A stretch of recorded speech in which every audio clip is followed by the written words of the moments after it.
My fellow Americans, it looks like some things have changed. Are we doing a good enough job teaching our children what America is and what she represents? You want an abortion? Get one! Younger parents aren't sure that an appreciation of America is the right thing to teach modern children. We're not going to make America great again. It was never that great. When I drive into a neighborhood and there are American flags, it's a message of white supremacy. I'm warning of an eradication of the American memory that could result in an erosion of the American spirit. We need to completely dismantle the police department. If we forget what we did, we won't know who we are. We've got to do a better job of getting across that America is free, and freedom is special and rare.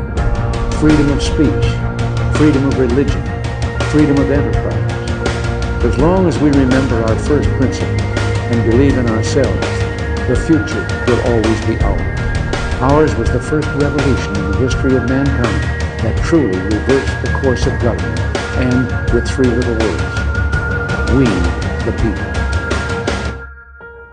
We the people are free.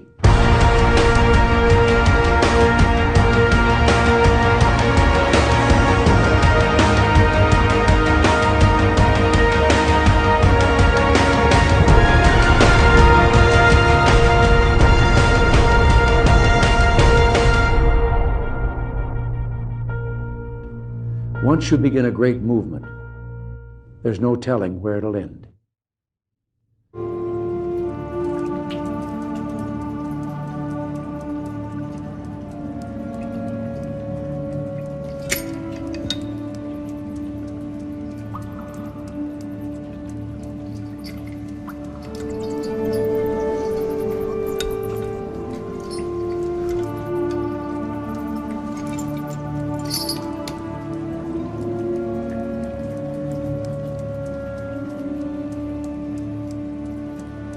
This know also,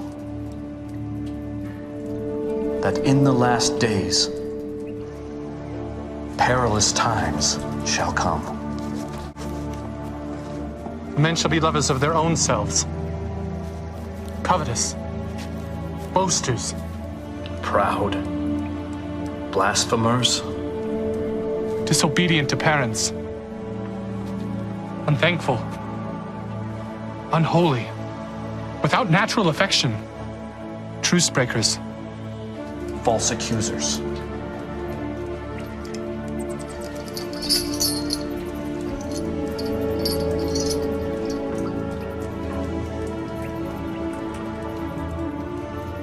incontinent,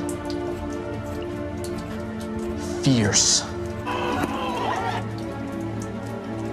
despisers of those that are good, traitors, heady, high-minded, lovers of pleasures more than lovers of God.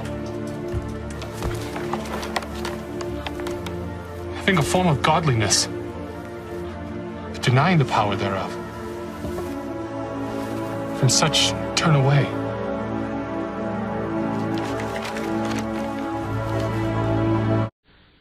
And I saw when the Lamb opened one of the seals, and I heard, as it were the noise of thunder, one of the four beasts saying, Come and see. And I saw, and behold, a white horse, and he that sat on him had a bow, and a crown was given unto him, and he went forth, conquering and to conquer. And when he had opened the second seal, I heard the second beast say, Come and see. And there went out another horse that was red, and power was given to him that sat thereon to take peace from the earth, and that they should kill one another.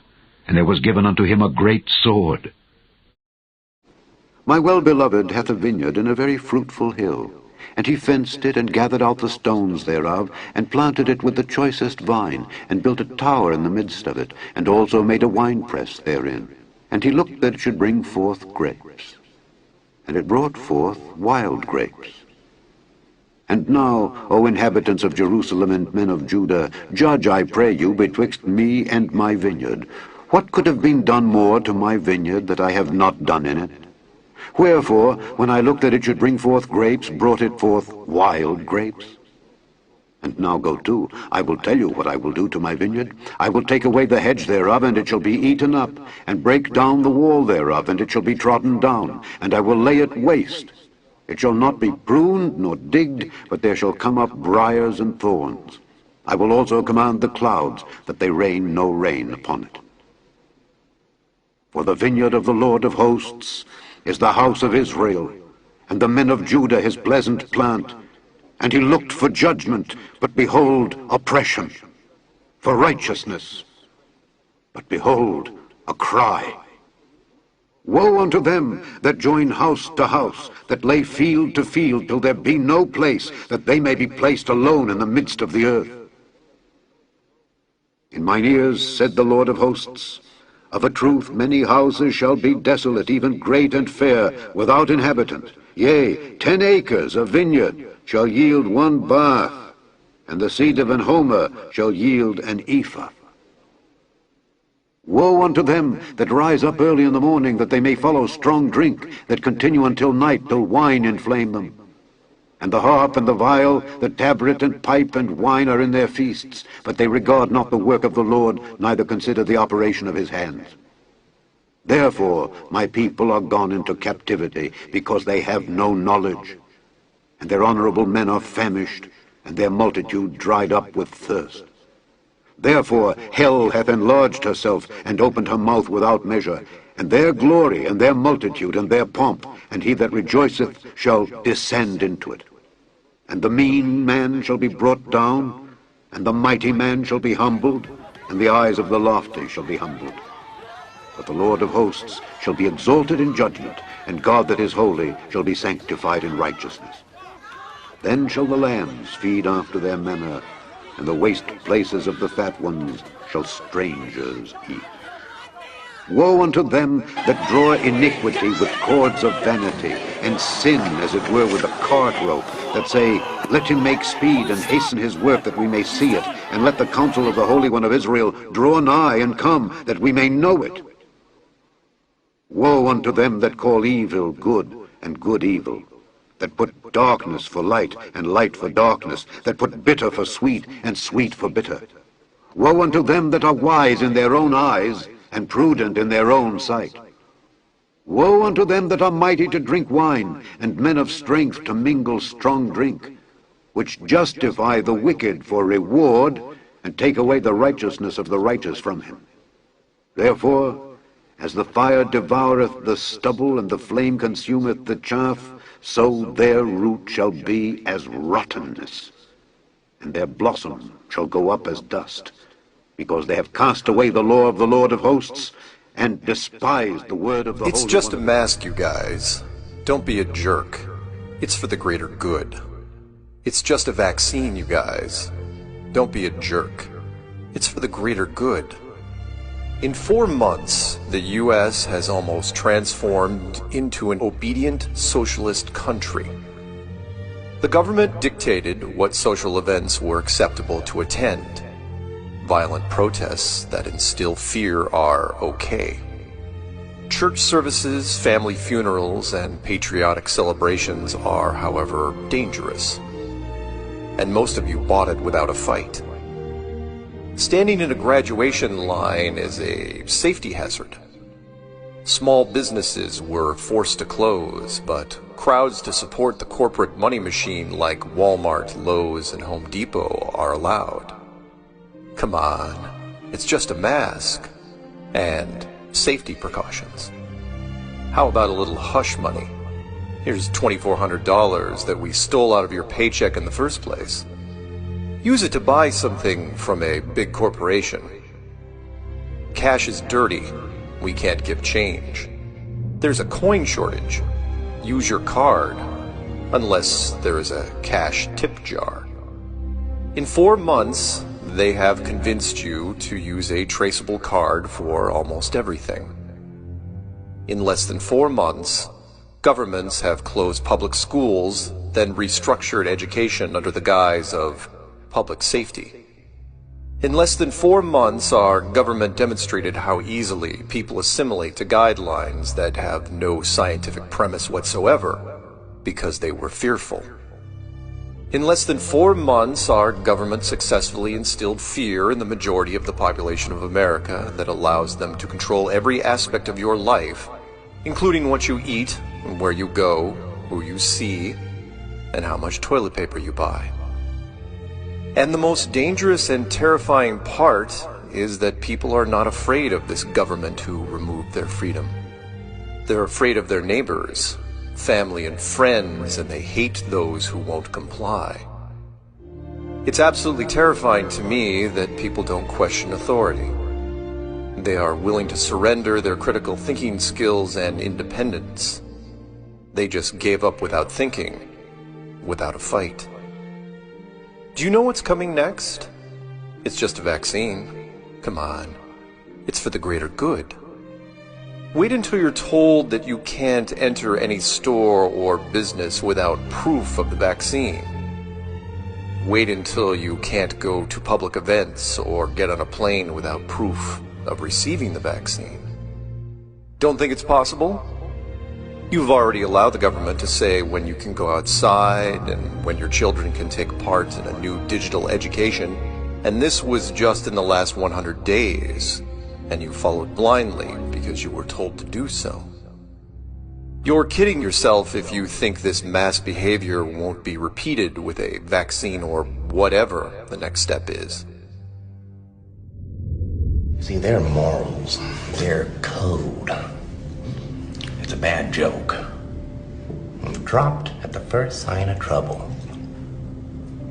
They're only as good as the world allows them to be. I'll show you. When the chips are down, these civilized people, they'll eat each other.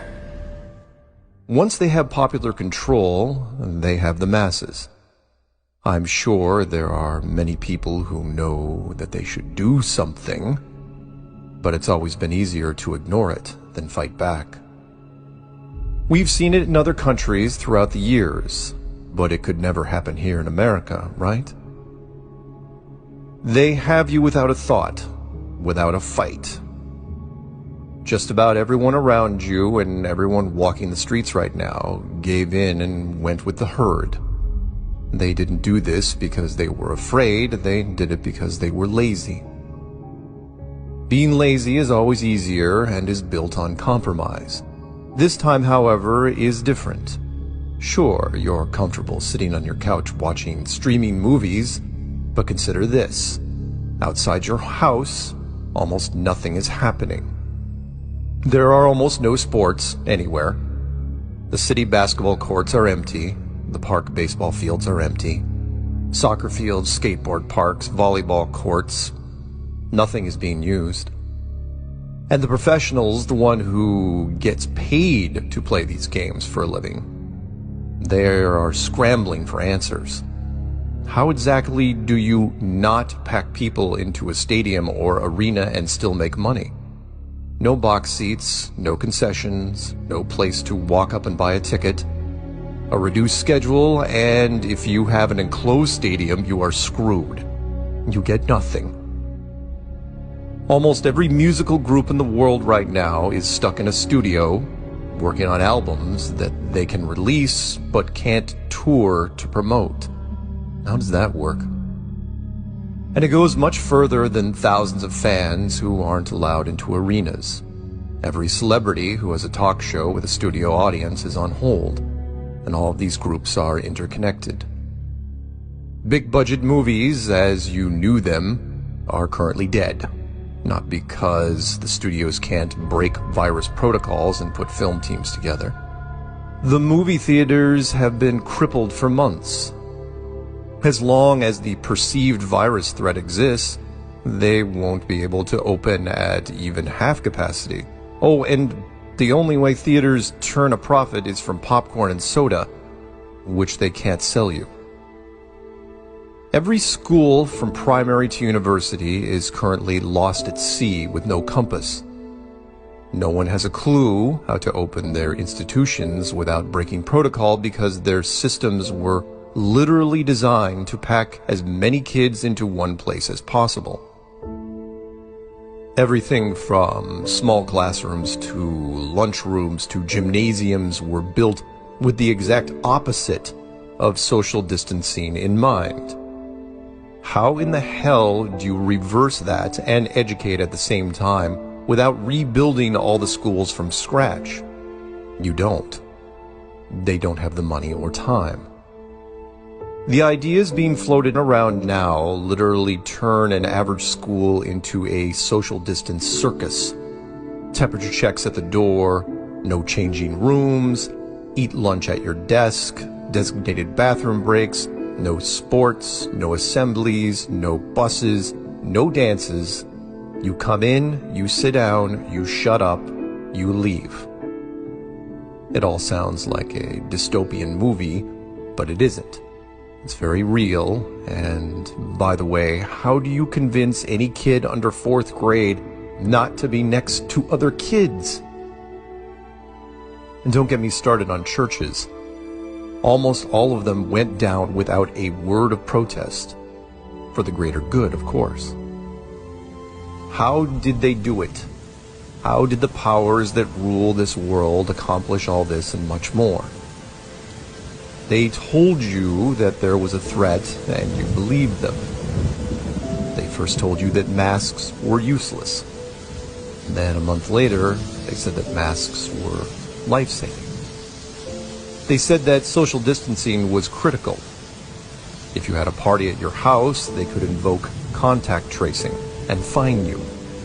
But if you were protesting human rights issues in the streets, then you could inhale tear gas and hack up a lung on the people next to you with no penalties. And while you were focusing on masks and people tearing down statues and hoping to God you didn't run out of toilet paper, thousands and thousands of businesses were shutting down for good because they depended on people walking through their doors. And if you were listening to this, you've probably realized that most of those masked people walking the streets now aren't people at all. They are just shadows with what used to be faces. The herd. The sheep who will do just about anything that the media tells them because that's what they were programmed to do. Anyone that is voluntarily wearing a mask at this stage is a mindless drone who couldn't think for themselves if their life depended on it. That is not an exaggeration. You wanted to know who the NPCs are? Now you have your answer. They are all around you. They are the masses, the mob, and they are just a few loud noises away from an all-out purge-like panic. If you understand that, then you need to brace yourself. The levels of this pressure cooker we are currently in are rising, not falling. Things only get stranger from here. There are plans within plans within plans. Pay attention to not only what you see, but what you don't see. There will be more warnings in the months to come, so for now, let me end with this. Figure out who your friends are and who you can trust. Don't make any long-term plans or international trips. Make sure you have extra of everything, and no matter what, don't panic. You are the awoken, and at the very least will go into the storm with both eyes open. And while you're at it, get a black t-shirt that says, 2020. Hope for the best, prepare for the worst. And when he had opened the third seal, I heard the third beast say, Come and see. And I beheld, and lo, a black horse, and he that sat on him had a pair of balances in his hand. And I heard a voice in the midst of the 4 beasts say, A measure of wheat for a penny, and 3 measures of barley for a penny. And see thou hurt not the oil and the wine. Grocery store prices have been rising for months. In the last few months, have you noticed a change in grocery prices? Immensely. They've risen quite a bit. I definitely have to pick what we absolutely need instead of kind of what we want. Meat and veal jumped more than 20% between March and June. Poultry and eggs up more than 7%. Fresh vegetables and cereal also rising more than 3%. Meat and eggs, two things almost every family out there eats a lot of. Why are they seeing the biggest increase? They are very large industries that rely on workers, and as a result of the COVID-19 infections, that they had issues with keeping people on the line. It's also because of supply and demand. Early on, COVID-19 shut down meat plants, causing supply constraints. People are also eating out less, which means buying more for meals at home. But it takes time and money for manufacturers to adjust the packaging to be sold to grocery stores. The food that is distributed to restaurants are packaged differently. They're usually packaged in huge lots. There are different cuts of meat than what you and I are used to in the grocery store. But the spiking prices means many families can't afford to get the food they need. More than 29 million Americans said they didn't have enough to eat at some point in July. Food banks across the U.S. since are overwhelmed. Nearly 2 billion meals were distributed between March and June to families in need. There's anonymity, and there's basically the ability to just walk up, grab food, and leave. But for many families, there's no end in sight. And that $600 extra in federal unemployment benefits have ended. And lawmakers in Washington have yet to come up with a new deal to provide additional Come and money. see.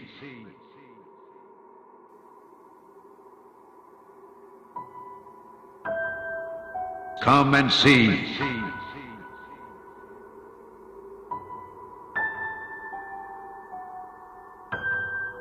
Come and see.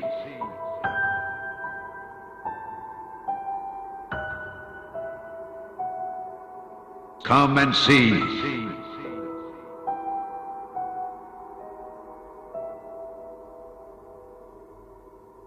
A measure of wheat for a penny, and 3 measures of barley for a penny.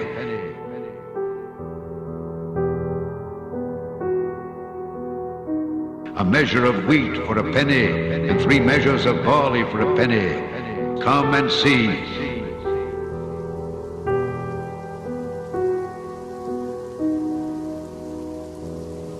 Come and see. A measure of wheat for a penny, and 3 measures of barley for a penny. Come and see. A measure of wheat for a penny, and 3 measures of barley for a penny. Come and see.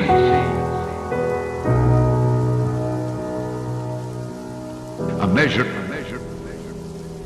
Come and see.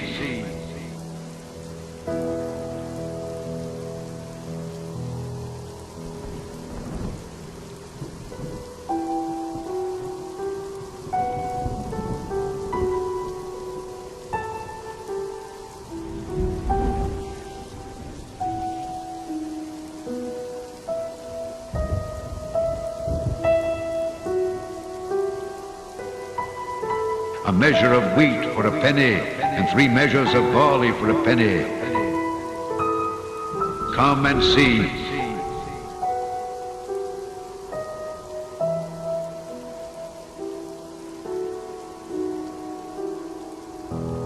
Come and see.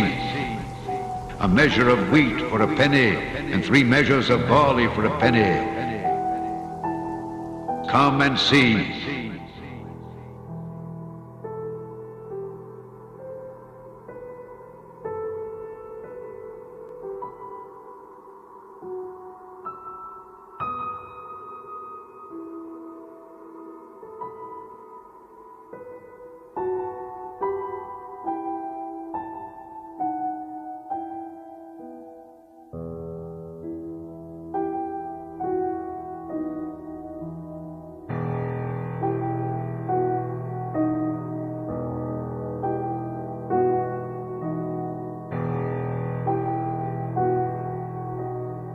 Come and see.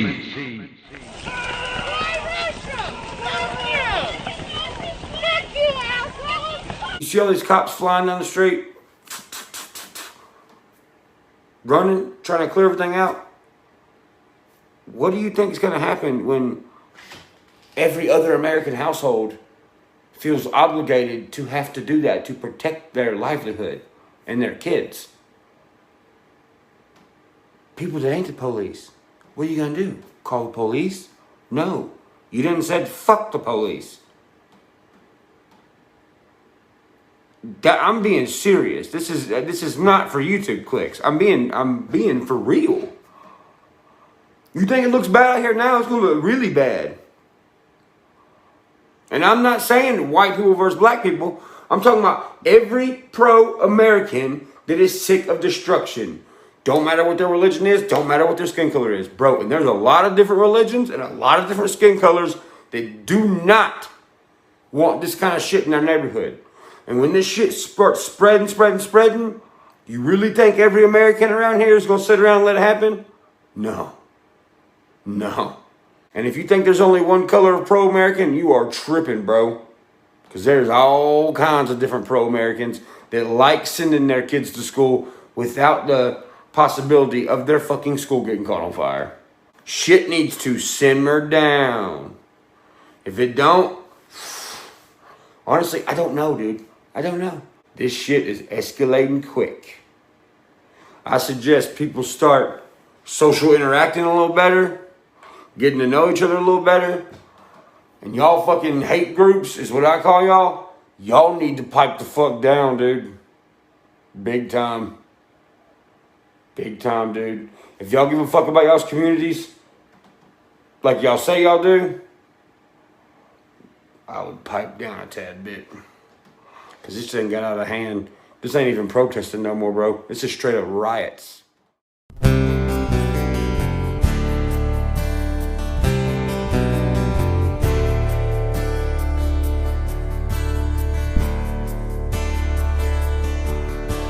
Crime race through the roof. Gun control is on the rise. We make our ends meet, take what we need to survive. One shot, one kill is such a thrill. That's the way that I was raised. When I pick up a gun, I hit right where I aim. It's time to take a stand. It's time to draw the line. You better bring yours when you come to take mine.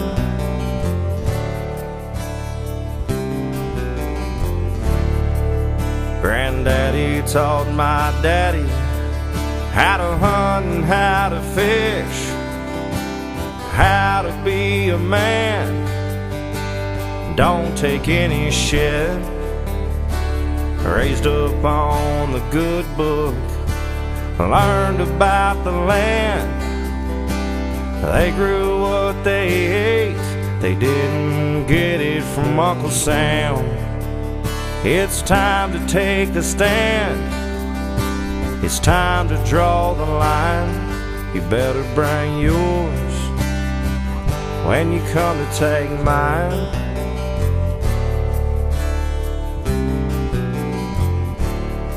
So go and round up all them Yankee boys, get ready for a fight. I'll round up all my rebel friends, meet you at the Mason-Dixon line.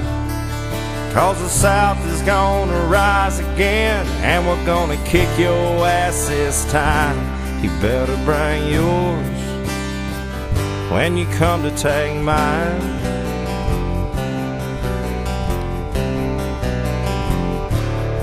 It's not really about north or south, it's about red, white, and blue.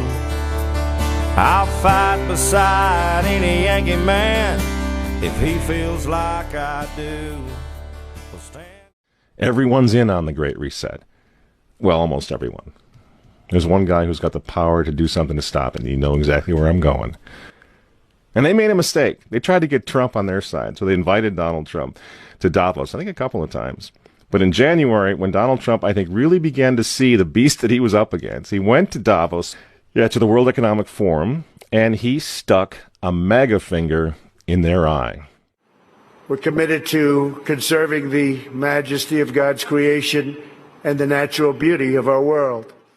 But to embrace the possibilities of tomorrow, we must reject the perennial prophets of doom and their predictions of the apocalypse. These alarmists always demand the same thing: absolute power to dominate, transform, and control every aspect of our lives. We will never let radical socialists destroy our economy, wreck our country. 2 days after Donald Trump gave that speech, the 89-year-old leftist weirdo billionaire George Soros made an emergency intervention where, at Davos, once again, warning that the U.S. 2020 election will determine the, quote, fate of the whole world. Now, in the context of Davos, take a look at this one more time. This is a month after Donald Trump addressed Davos and stuck the MAGA finger in their face. Here's what Francis, the Vatican, and Jeffrey Sachs had to say in response. And it is a dangerous country right now. It will be absolutely dangerous if Trump wins re-election. Trump wins re-election. Trump wins re-election. Francis invited this guy to the Amazon Synod as an honored guest and advisor. He's also Bernie Sanders' advisor. What's he doing in the Vatican? Why is this guy who's a promoter for socialist, out and out socialist, Bernie Sanders, what's he doing advising the Pope? Why does he have entree to the Vatican, friends? Sachs supports abortion and contraception, but that's not a problem for the Vatican. For the Vatican, for Pope Francis, and for his friends at the UN, Donald Trump is the problem, obviously, friends. Clearly, I consider the Trump administration a danger to the world, but I regard it as a purely temporary phenomenon that will disappear in 2020. Do you get it? Do you see why there's so much hate for Trump? Because with all of his faults, again, he's the capitalist. He's not the globalist. He never will be one of them, which is why he pulled the United States out of the Paris Climate Agreement. Donald Trump pulled the United States out of the World Health Organization. That's Bill Gates and company. And now he's threatening to pull the United States out of the World Trade Organization. People say, yeah, well, Donald Trump got married twice. He's a bad guy. Really? He's right in the face of the demons on this, friends. Nobody ever said he was a saint. He's knocking the sacred cows of the United Nations down all over the world right now. The General Assembly routinely votes 185 against the United States on almost everything right now. And you remember, speaking of the United Nations, in November of 2019, again, right before COVID landed, Trump went to the UN, on the floor of the General Assembly, and he declared war on globalism. Wise leaders always put the good of their own people and their own country first. The future does not belong to globalists. The future belongs to patriots. And shortly after the speech at the UN, Donald Trump delivered, what do you think happened? The coronavirus was unleashed on the world, and Trump's booming U.S. economy went on life support. Do you think that was an accident? So when they tell all of us to stay home, wear your mask so grandma doesn't get sick, please understand what's really going on here. They don't care about your grandmother. They don't care about old people, these people. They don't care about babies. They want them aborted so that they can save the common home. Abort babies, millions of them all over the world. They don't care about babies. They don't care about old people. In fact, if you want to save your grandma, tell the globalists to stay the hell away from her. You remember how some of them, like Cuomo and characters like this, were running COVID recovering patients through nursing homes? That's how much they care about grandma. And the name of the game now is to bring the United States economy to its knees, get it out of the way, so that everyone will want the Great Reset. Make the new normal so intolerably abnormal that even you and I, maybe, at some point in the near future, will be begging for the vaccines because we'll be driven crazy by that point. Begging for whatever else is going to keep us safe according to our jailers and our handlers and our zookeepers. You see? That's what they want. That's why they keep using this term, new normal. You know what we do to fight back? Go to work. Go back to school. If you're healthy, take off the mask. And for heaven's sake, go back to church and pray that Trump wins in November. That's what the reset was all. That's what the Russia hoax was all about. That's what the impeachment hoax was all about. Don't you see? For 4 years, I've been trying to stop this man because if he strengthens America, if he makes it great again, if he brings the economy back again, the reset won't happen. The New World Order is going to be set way back. Who knows when they're going to have another COVID opportunity like this one again, and they know it. So ask yourselves why they hate this man. These folks, these men, they hate God. They hate the unborn. They hate the traditional family. They hate you. And they hate Donald Trump, whose political opponents, by the way, right now are knocking statues of saints to the ground. They're beating up cops, and they're burning flags. You say you don't like Trump. I'm sorry, friends, but who cares? That doesn't really matter anymore. What you think of Trump's personality or his tweets. Look at the big picture. The choice is simple, friends. Stand with America right now, or fall with the New World Order in the not-so-distant future. There's no other choice. I'm Michael Matt for Remnant TV, and we'll see you next week. I had planned another closing message, but I feel compelled to say what I'm about to say. Now, I risk sounding like a conspiracy theorist, but it's no longer a theory. What I'm about to say is fact. The secret organizations of the world power elite are no longer secret. They have planned and are now leading us into a one-world communist government.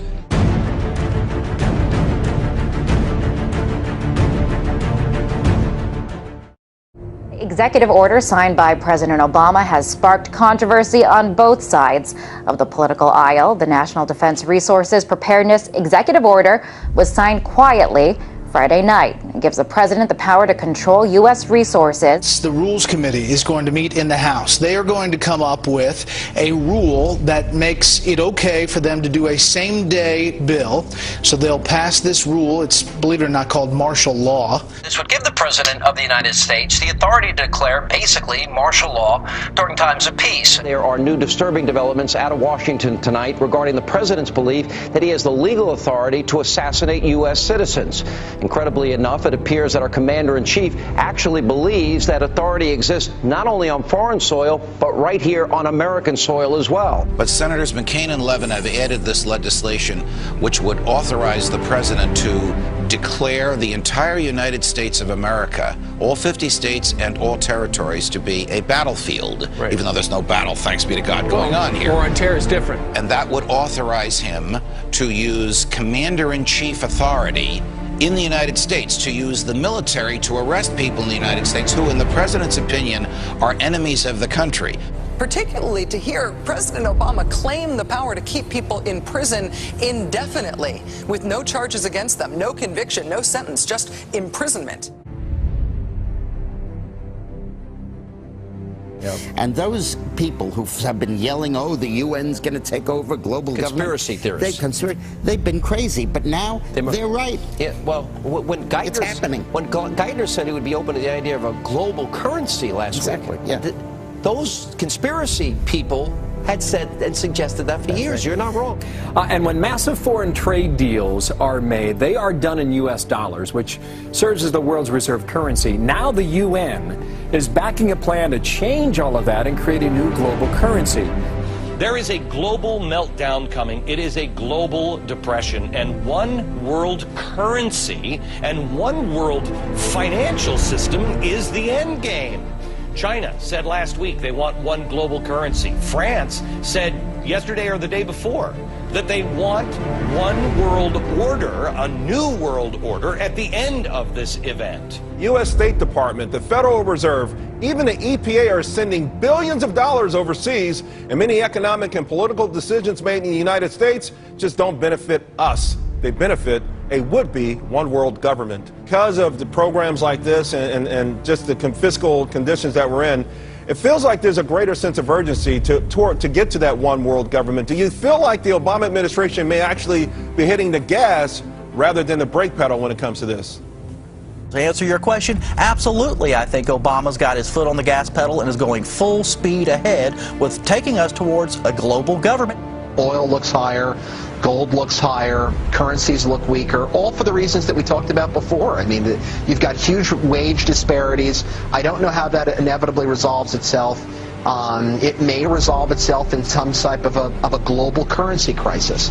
And then if the global currency crisis unfolds, then inevitably you get, I guess, an alignment under a global world government, a new global currency, and a new world order.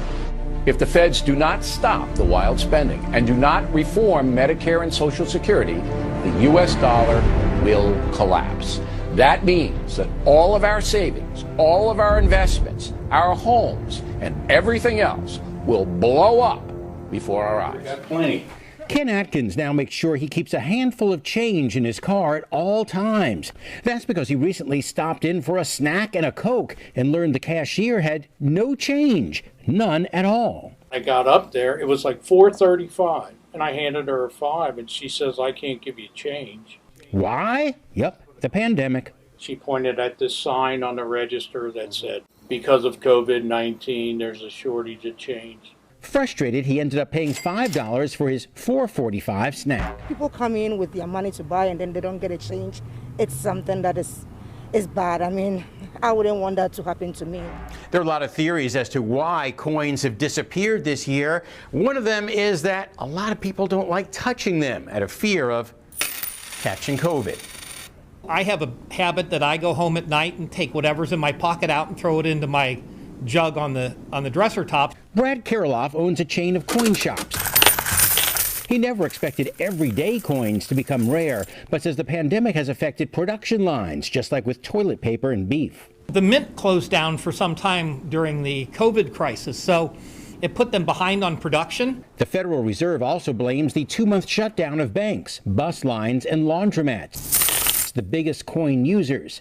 Ken Atkins is still scratching his head. The banks don't have anything. They stopped making them. I don't understand the shortage. Bottom line, be sure to bring a credit card or exact change with you next time so you don't waste your money. This morning on Today's Health, a computer chip that could be implanted under your skin so doctors can quickly access your medical records. Explain to me briefly what the VeriChip is and what it is supposed to do. VeriChip is a tiny miniaturized RFID or radio frequency identification microchip. It's 11 millimeters by 1 millimeter. It's about the size of a grain of rice. Well, we've got one sitting there by a penny to give us a little perspective of the size. Very Correct. Tiny. You implant it under the skin how? It gets injected, just like getting a shot of penicillin or any medicine that you would get in a doctor's office. It goes in the upper right arm. Implantable human chips. Supporters hail the technology as a medical marvel. You have one in your arm right now. That's correct. Where is it? It's in the upper right arm. It's a simple injection process. Finding from us this evening, technology on the cutting edge. We were interested today to hear that more than 100 law enforcement officials in Mexico are having microchips implanted in their arms. The chips allow a person to be scanned.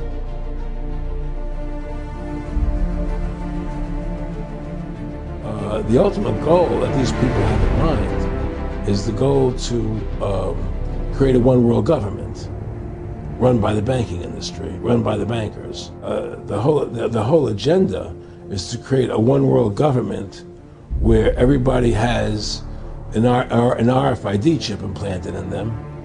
All money is to be in those chips, right? There'll be no more cash. If you're like me or you, and you're protesting what they're doing, they can just turn off your chip, and you have nothing. You can't buy food, you can't do anything. It's total control of the people. And that chip's connected to a database that has your purchasing records, what you do, what Everything, you sell. everything is in there, you know? And so they want a one world government controlled by them, everybody being chipped, all your money in those chips, and they control the chips, and they control people, and you become a slave, you become a serf to these people. That's their goal. Okay, look, the CIA has done in this country, what they've done to us is unbelievable. Look at the terrorist acts that have occurred. The CIA behind most, if not all of them. And now with the Twin Towers, World Trade Center episode, our Congress is now proposing further restrictions on our constitutional rights and civil liberties. These explosions, these terrorist acts were an excuse to pass anti-terrorism legislation. And then to implement it. And then yes. And this is what's happening in the world today. And that's why our intelligence people are not only knew about it in advance, but probably involved. There's no question. I met Rockefeller through a female attorney I knew. He's the one who told me 11 months before 9/11 ever happened that there was going to be an event. Never told me what the event was going to be, but there was going to be an event, and out of that event, we were going to invade Afghanistan to run pipelines from the Caspian Sea. We were going to invade Iraq, to take over the oil fields, establish a base in the Middle East, and make it all part of the New World Order. And sure enough, later 9/11 happened, and I remember he was telling me how you're gonna see soldiers looking in caves for people in Afghanistan and Pakistan and all these places, and there's going to be this war on terror, of which there's no real enemy, and the whole thing is a giant hoax, but it's a way for the government to take over the American people. Adam Weishaupt started the Illuminati organization with the purpose of creating a one world government at the time of the end. And that's what's on the back of our dollar bill. It's really interesting. It says, "In God we trust," but that is not our God. This is that God of the Egyptian groups. And that's why the pyramid is on the dollar. And this terminology around it says the birth of the New World Order. Giuseppe Mazzini of Italy sat down in 1871 and planned the 3 world wars to bring this one world government into existence, and believe me, they were right on the first 2 world wars, and they're right on the one that's getting ready to happen soon, called Armageddon, Revelation 16:16. One world government come together. We're seeing the world court. We're seeing even an economic system, a one world economic system. Right about at the time that this earthquake hit, very unusual things began to happen with law. I began to see local municipalities, and no longer were police departments the enforcers of the law of municipalities. Every night of rioting, they grow bolder. Now they are openly defending violence on television.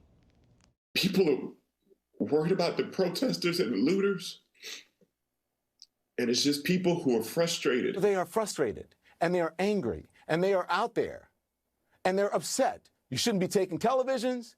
But I can't tell people how to react to this. I'm proud of the protests, and I think it's part of the tradition of New York. The violence is bad, reprehensible, should be condemned, but it is not the overwhelming picture in New York. Destroying property which can be replaced is not violence. Too many see the protests as the problem. Please, show me where it says that protests are supposed to be polite and peaceful. You're crushed by this. You can't believe it's happening to your country.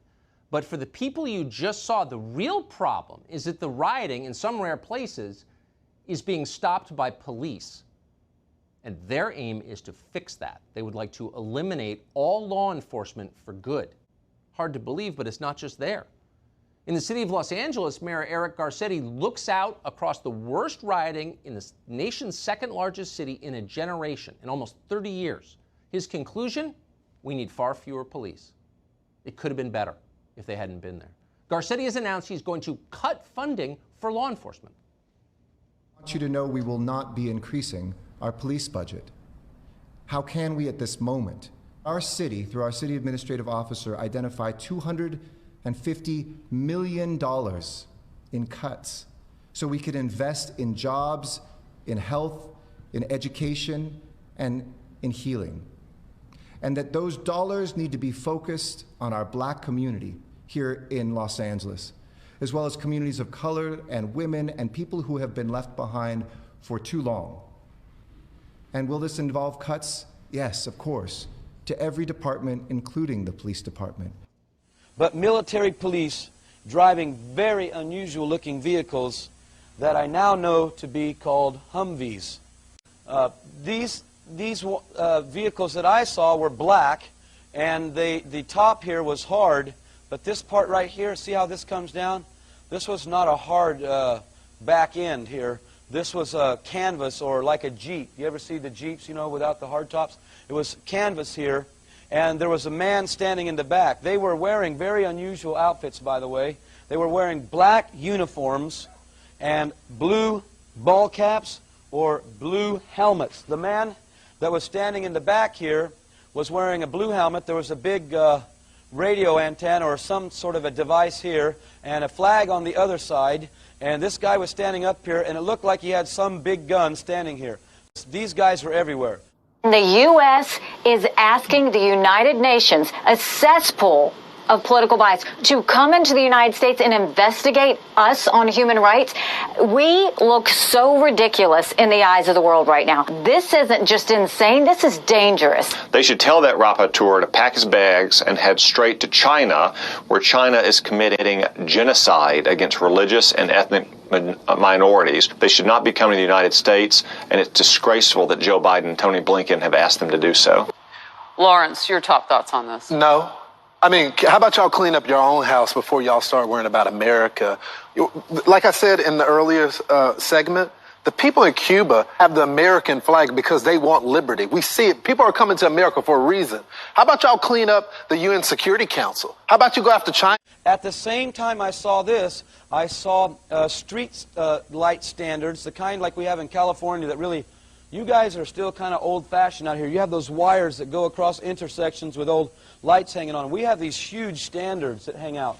On the top of them, I began to see cameras, little white, oval-looking, hot dog kind of looking cameras. And in the dream, it was revealed to me that these cameras knew the whereabouts of everybody's vehicle. $500 million in surplus military weaponry from the Pentagon, which is authorized through the Pentagon's 1033 program. During the late 70s, Congress passed legislation called Posse Comitatus, barring the military from operating on American soil. And in the early 80s, there was an effort to circumvent that in Congress by arming police with military-grade weaponry. And now we're seeing that play out in the streets. People in the inner city in the U.S. have been experiencing this. So civilians in the U.S. are now up against basically military-style policing. David, why does the DHS need 450 million hollow point bullets? That kind of ammo that they purchased from ATK, hollow point ammunition, as you had explained, it's designed to, tear through human flesh and then expand. It's designed to kill people. This is not the optimal kind of ammo you would buy for target practice. It's more expensive and it's more precise. Do you think this is a sign that they're preparing for some sort of mass civil unrest? So they have an open bid right now, DHS, for even more ammunition, for 175 million rounds of .223 caliber rifle ammo. It's almost identical to the ammunition used by NATO peacekeeping forces. So that's very interesting. Are they planning on some kind of widespread economic unrest in the U.S. that would require NATO forces to help us out? The US is funneling money into tracking systems that are threatening to make the very concept of privacy a thing of the past. It could mean people's every move being used against them to keep them under surveillance. The information age was an era nearly everybody embraced. But today's surveillance age, experts say, is a reality almost no one can escape. Now, this system of these police was actually quite peaceful. They weren't rude, they weren't mean to people, they weren't obnoxious. I didn't see any looters or anybody getting shot or anything like that. They seemed to be peaceful, kind of parked at every corner. One thing that was happening is that you could not cross state lines at this time without papers. You had to have current papers to cross state lines. In the dream I saw many state prisons. In 1983, the Holy Spirit spoke to me and said that He was allowing the devil to build prisons in the state of California that would eventually become detention centers for Christians. And that these prisons were being built in rural areas that were normally 15 to 25 miles off of any main highway. And I said, why would that be the case? And he said, so that those people could be taken in the night hours. The Department of Homeland Security sent to law enforcement agencies across the country warning about the potential for an increase in right-wing extremist activity. It warns about groups and individuals dedicated to single issues like abortion, immigration, and gun rights. Tonight, our focus is on every American's right to freedom of expression and freedom of religion. It's the Christians who are under siege by government officials and anti-religion groups who think Christmas and Christianity have no business in the public arena. The Department of Defense has just issued a a new list of extremists that should be watched.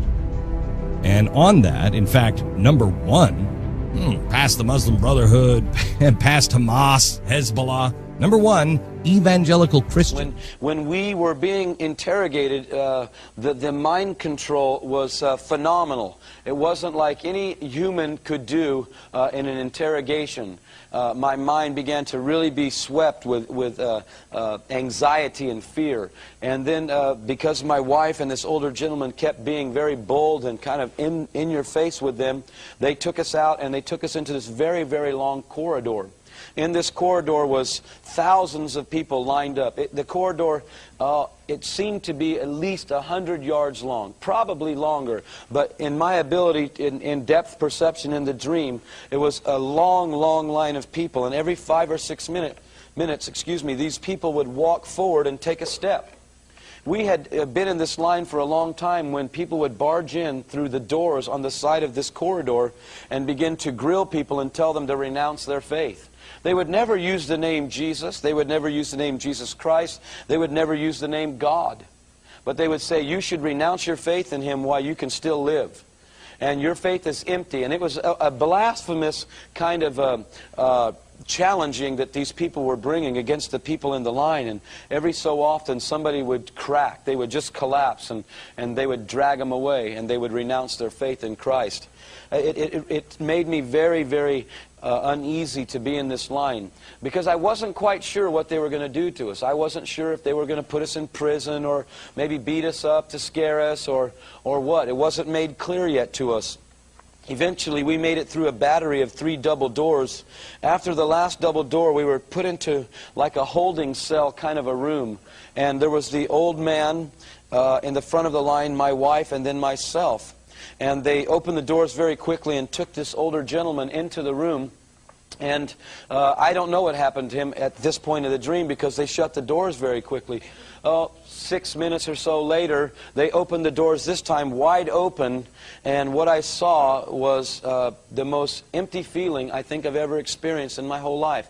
I saw this man that was a very, very big man. I was sharing earlier in the tour that he was tall like a professional basketball player, but he was very big like a professional football player.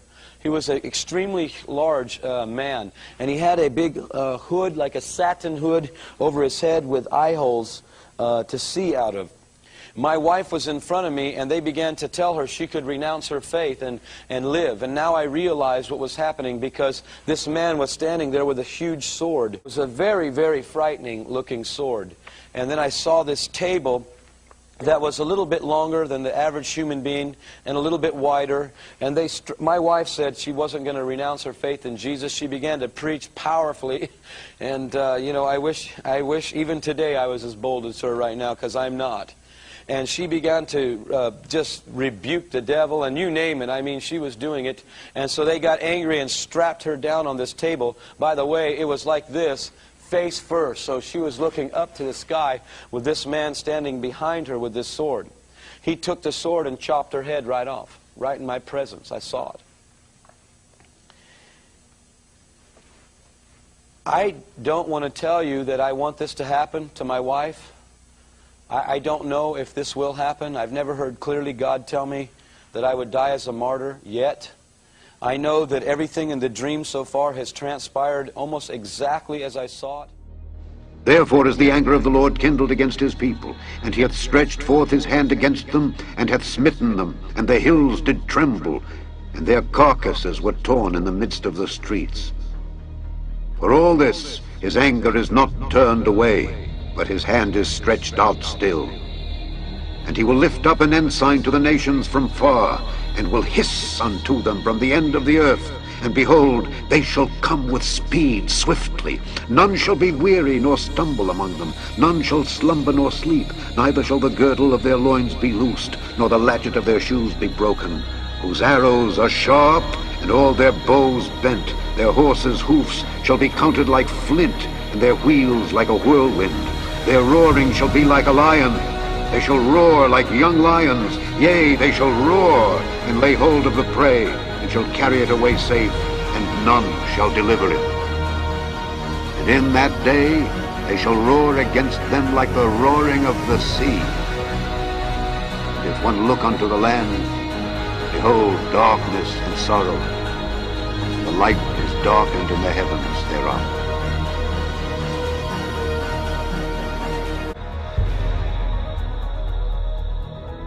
My child, you may not know me, but I know everything about you. I know when you sit down and when you rise up. I am familiar with all your ways. Even the very hairs on your head are numbered, for you were made in my image.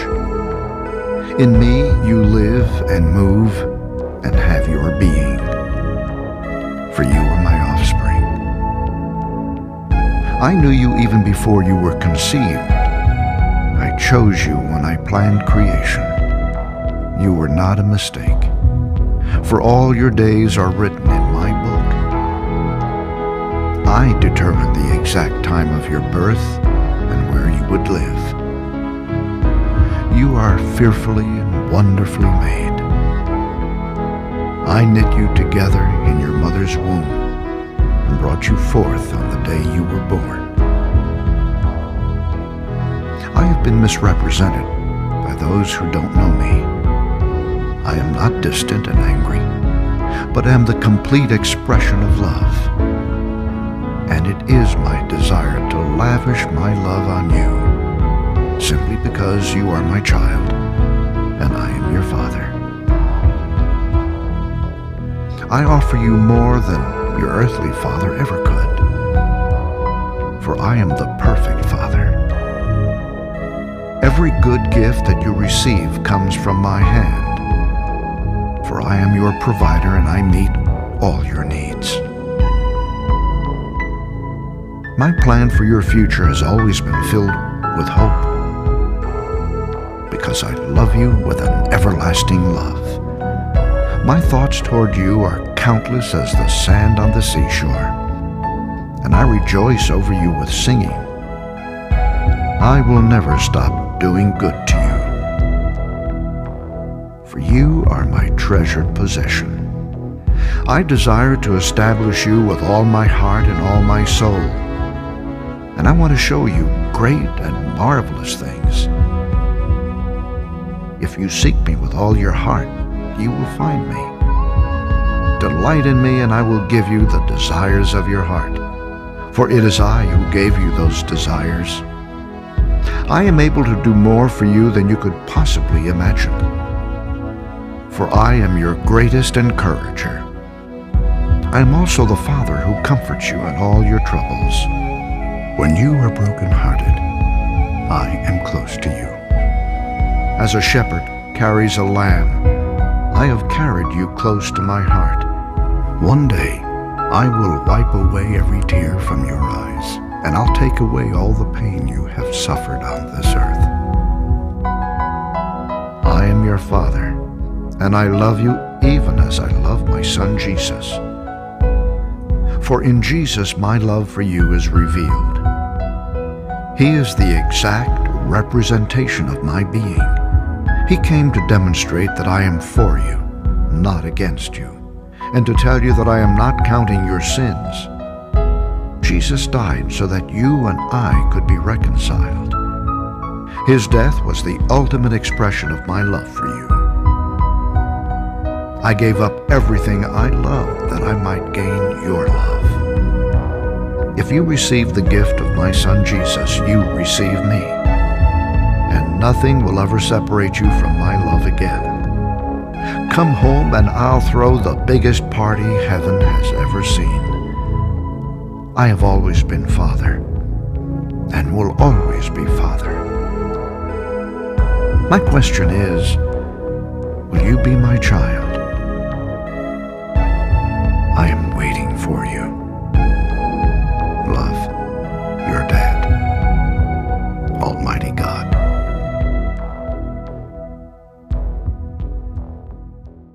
And it shall come to pass in the last days, saith God, I will pour out of my Spirit upon all flesh, and your sons and your daughters shall prophesy, and your young men shall see visions, and your old men shall dream dreams.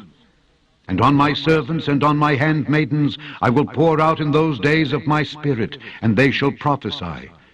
And I will show wonders in heaven above, and signs in the earth beneath, blood and fire and vapor of smoke. The sun shall be turned into darkness, and the moon into blood, before that great and notable day of the Lord come. And it shall come to pass that whosoever shall call on the name of the Lord shall be saved. Forgive them, for they know not what they do.